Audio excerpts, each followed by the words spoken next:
परिपाटी के अनुसार सभी यात्री एक एक कर उसके पास गए और उससे नेक सलाह मांगी। दरवेश ने सबको एक ही बात कही, मृत्यु के प्रति होश रखो जब तक मृत्यु को जान ही न लो। दरवेश ध्यान का एक सूत्र था यह, लेकिन किसी मुसाफिर को भी यह बात रास नहीं आई। थोड़ी देर बाद समुद्र में भयानक तूफान उठा। समूचे जहाज में त्राहि त्राहि मच गई। नाविक और यात्री सभी घुटनों पर झुक गए और ईश्वर से जहाज को बचाने की प्रार्थना करने लगे। लेकिन इस आतंक के बीच भी दरवेश अनुद्विग्न और शांत बैठा रहा। फिर समुद्र भी शांत हुआ। तब एक सहयात्री ने दरवेश से पूछा, क्या आपने नहीं देखा कि इस खौफनाक तूफान के दरमियान हमारे और मौत के बीच एक तख्ते से ज्यादा मजबूत कुछ भी नहीं था? हाँ, मैं जानता था, दरवेश ने उत्तर में कहा, कि समुद्र में ऐसा सदा रहता है।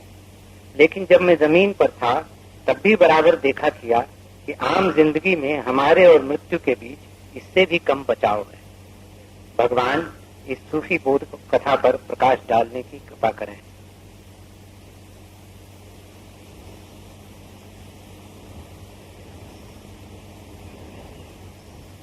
मनुष्य की पूरी सभ्यता दो चीजों का दमन करती रही, एक यौन और दूसरी मृत्यु। काम पहला छोर है जीवन का, मृत्यु दूसरा छोर। दोनों को भुलाने की कोशिश चलती रही, जैसे कि दोनों न हो। और करीब करीब आदमी ऐसे ही जीता है जैसे जीवन में यौन और मृत्यु नहीं। इससे कुछ भेद नहीं पड़ता। यौन भी जीवन को घेरे रहता है, मृत्यु भी घेरे रहती है।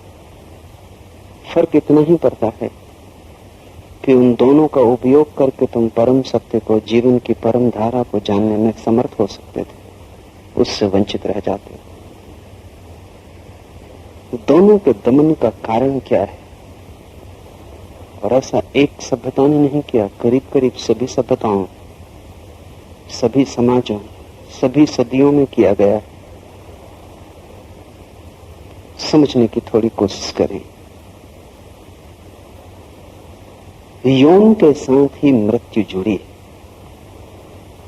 इस पृथ्वी पर केवल वे ही मरते हैं जो यौन के द्वारा पैदा होते।